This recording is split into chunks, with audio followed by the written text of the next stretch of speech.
ভারত সরকারের এখন যে নতুন শিক্ষাবিধি এনইপি, এই নতুন শিক্ষাবিধির সঙ্গে একটা জিনিস যুক্ত হয়েছে, ইন্ডিয়ান নলেজ সিস্টেম, IKS। সেই ইন্ডিয়ান নলেজ সিস্টেমের মধ্যে মূল শিক্ষা হচ্ছে চতুর্দশ বিদ্যা, তার সঙ্গে 4টে উপবেদের আরো 4টি অষ্টাদশ বিদ্যা এবং তার সঙ্গে 64টি কলা। সেই চতুর্দশ বিদ্যা কি কি আজকে আপনাদের কাছে সংক্ষেপে বলবো আমি। যে ব্রিটিশরা আসার আগে, মুঘলরা আসার আগে আমাদের আসল শিক্ষাটা কি ছিল? আমাদের আসল শিক্ষা মূলত 3টে ধারায় প্রবাহিত হতো। একটা হচ্ছে বৌদ্ধ প্রবাহ, একটা সনাতন প্রবাহ, আর একটা জৈন প্রবাহ। জৈন ধর্মের যে শিক্ষা প্রবাহ সেটা একটা প্রবাহ, বৌদ্ধ ধর্মের শিক্ষা প্রবাহ সেটা একটা প্রবাহ, আর সনাতন ধর্মের শিক্ষা প্রবাহ আরো প্রাচীন। কারণ বৌদ্ধ ধর্মের সৃষ্টি 2500 বছর আগে, আর তার কিছু বছর আগে জৈন ধর্মের সৃষ্টি, আর তার থেকেও হাজার হাজার বছর প্রাচীন এই সনাতন ধর্মের বেদ বেদান্ত। সেই জন্য সব থেকে প্রাচীন সনাতন ধর্ম, তারপরেই প্রাচীন জৈন ধর্ম, তারপরেই প্রাচীন বৌদ্ধ ধর্ম, তারপরে অন্যান্য ধর্ম। যীশু খ্রিস্টের খ্রিস্টান ধর্ম 2000 বছর আগের, ইসলাম ধর্ম 1500 বছর আগের, এগুলো সব পরের। তা ভারতের যে আদি শিক্ষা, তার মধ্যে বৈদিক শিক্ষা ব্যবস্থার 14টি প্রধান শাস্ত্র। আমি আগে সংস্কৃত শ্লোকটা বলি, তারপর আপনাদের বুঝতে সুবিধা হবে। বলছি, অঙ্গানি বিদ্যাশ্চত্বার মীমাংসা ন্যায় বিস্তর ধর্মশাস্ত্র পুরাণানি বিদ্যা হেতশ্চতুর্দশ। চতুর্দশ বিদ্যা কি কি? অঙ্গানি বেদাশ্চত্বার, মানে 4টি বেদ এবং 6টি বেদাঙ্গ। 4টি বেদ কি কি সেটা আপনাদের সবার জানা আছে। 4টি বেদ কি কি?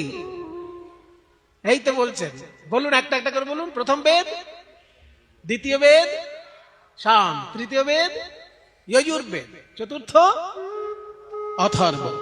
ঋক, সাম, যজু, অথর্ব। এই সকালবেলা এখানে যজ্ঞ হয়েছে, দুপুরে যজ্ঞ হয়েছে, বৈদিক মন্ত্র পাঠ হয়েছে। ওম অগ্নিমিলে পুরোহিতম যজ্ঞস্য দেবম ঋত্বিজম হুতারম রত্নধাতমম ওম অগ্নয়ে স্বাহা ইদম অগ্নয়ে ইদং নমঃ। এইভাবে এখানে দুপুর বেলায় যজ্ঞ হয়েছে। তাহলে ঋগ্বেদ, যজুর্বেদ, ঋক, সাম, যজু, অথর্ব, 4টি বেদ। আর এই 4টি বেদকে বুঝতে গেলে 6টি বেদাঙ্গ লাগে। সেই 6টি বেদাঙ্গ হচ্ছে, ওগুলো আপনাদের সবার হয়তো মুখস্থ নেই, আমি বলছি। শিক্ষা, কল্প, ব্যাকরণ, নিরুক্ত, ছন্দ, জ্যোতিষ। এই 6টি তত্ত্ব না জানলে বেদটাকে ভালো করে বোঝা যায় না। তাই 6টি অঙ্গ জানলে তবে বেদকে জানা যায়, তাই বেদাঙ্গ। 4টি বেদ, 6টি অঙ্গ, 10টা হয়ে গেল। এবার মীমাংসা ন্যায় বিস্তর, মীমাংসা দর্শন।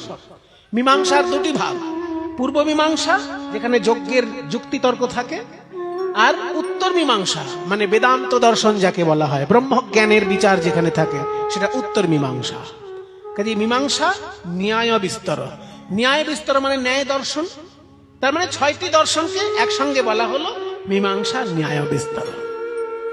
এবার ধর্মশাস্ত্র, মনুর মনু সংহিতা, অত্রি সংহিতা, এরকম 20টি সংহিতা শাস্ত্র আছে, তাকে বলে ধর্মশাস্ত্র। এবং পুরাণ, 18টি পুরাণ আছে। মদ্বয়ং ভদ্বয়ং চৈব ব্রত্রয়ং বচতুষ্টয়ং অনাপ লিঙ্গ কুস্কানি পুরাণানি পৃথক পৃথক। 18টা পুরাণের নাম আমি বললাম, মানে প্রথম অক্ষরগুলো বললাম। 18টা পুরাণের প্রথম অক্ষরগুলো বলছি। দেখুন, মদ্বয়ং মানে ম দিয়ে 2টো পুরাণ, মৎস্য পুরাণ, মার্কণ্ডেয় পুরাণ। ভ দিয়ে 2টো পুরাণ, ভাগবত পুরাণ, ভবিষ্য পুরাণ। ব দিয়ে 3টে পুরাণ, বিষ্ণু পুরাণ, বামন পুরাণ আর বরাহ পুরাণ। এই 3টে ব দিয়ে। আর বয় রফলা দিয়ে 4টে পুরাণ, বয় রফলা দিয়ে, বয় রফলা দিয়ে 3টে পুরাণ, আর শুধু ব দিয়ে 4টে পুরাণ। বয় রফলা দিয়ে ব্রহ্ম পুরাণ, ব্রহ্মাণ্ড পুরাণ আর ব্রহ্মবৈবর্ত পুরাণ। আর শুধু ব দিয়ে 4টে পুরাণ, বিষ্ণু পুরাণ, বায়ু পুরাণ, বামন পুরাণ, বরাহ পুরাণ। 4টে ব দিয়ে। এবার অ, না, প, লিঙ্গ, কুস্কানি, এইগুলো সব পুরাণের প্রথম অক্ষর। অতে অগ্নি পুরাণ, নাতে নারদ পুরাণ, পতে পদ্ম পুরাণ, লিঙ্গতে লিঙ্গ পুরাণ, গতে গরুড় পুরাণ, কুতে কুর্ম পুরাণ, স্কতে স্কন্দ পুরাণ। এই 18টি পুরাণ ওই চতুর্দশ বিদ্যার একটি বিদ্যা।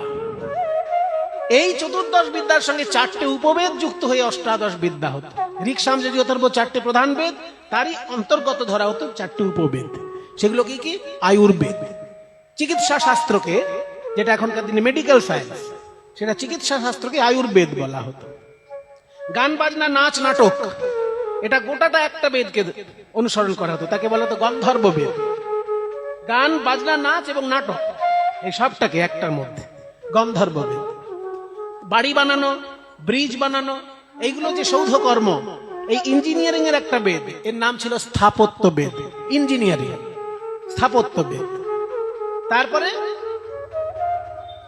মার্শাল আর্ট, যেটা যেটা যুদ্ধ করার জন্য যা যা শিক্ষা, সেটাকে একসঙ্গে বলা হতো ধনুর্বেদ। ধনুর্বেদ, তাহলে আয়ুর্বেদ, ধনুর্বেদ, গন্ধর্ববেদ এবং স্থাপত্য বেদ, এই 4টে উপবেদ। তাহলে 14টা হলো আগে, আর এই 4, এই অষ্টাদশ বিদ্যা, এর সঙ্গে থাকতো 64 কলা। সেই 64 কলা এবং অষ্টাদশ বিদ্যা আমার এই বিদ্যালয়ে শেখানো হয়। তোমরা কে কি শিখবে একবার বলো তো? আচ্ছা বলো। বলরাম, হ্যাঁ বলুন তুমি গুরুদেব। কি শিখতে চাও? আমি ধনুর্বিদ্যা শিখতে চাই গুরুদেব। ধনুর্বিদ্যা শিখতে চাও? তাহলে ধ্যান করা অভ্যাস করো, কারণ ধ্যান না করলে মনস্থির হবে না, আর মনোযোগ যদি ঠিকঠাক না হয়, লক্ষ্যভেদ তোমার ঠিকঠাক হবে না। ওই জন্য ধ্যান করা অভ্যাস করো, তবে ধনুর্বিদ্যা ঠিকঠাক হবে। আচ্ছা কৃষ্ণ, তুমি কি শিখতে চাও? আমি বংশে শিখতে যাই। সে তো তুমি বৃন্দাবনে শিখে এসছো, তোমার কথাটা তোমার বংশীবাদে পড়াশোনা কি শিখতে চাও? ভালো গুরুদেব, হ্যাঁ। আপনার বিদ্যালয়ে আপনি বললেন 64 কলা বিদ্যা, 18 পুরাণ বিদ্যা শেখানো হয়। বিদ্যা, আমি সবই আপনার কাছে শিখতে চাই গুরুদেব। সব শিখতে চাও? আজ্ঞে গুরুদেব। আজ অব্দি আমার কোনো ছাত্রের কাছে এইরকম কথা শুনিনি। তোমার যদি নেবার মতন মেধা থাকে, কোনো বিদ্যা দিতে আমার কুণ্ঠা নেই কৃষ্ণ। তুমি যদি নিতে পারো, আমি সমস্ত বিদ্যাই তোমাকে দেব। মায়েরা শুনলে অবাক হয়ে যাবেন, কৃষ্ণ বৃন্দাবনের অলিতে গলিতে শুধু গোপীদের সঙ্গে রসিকতা করে বেড়ায়নি। ওই উজ্জয়িনী নগরে বিশ্ববিদ্যালয়ে 64 কলাই তিনি গ্রহণ করেছিলেন। ওইখানে 64 কলাই শিক্ষা করেছিলেন, অষ্টাদশ বিদ্যা সহ। এত উচ্চ শিক্ষা ওই বিশ্ববিদ্যালয়ে দ্বিতীয় কেউ নিতে পারেনি। শ্রীকৃষ্ণ যতটা উচ্চ শিক্ষা গ্রহণ করতে পেরেছে, তার শুধু আমরা গোপীদের সঙ্গে রসিকতার দিকটাকে বড় করে দেখলে হবে না, তার যে এত বড় শিক্ষা লাভ, সেটাও কিন্তু আমাদের জানা দরকার।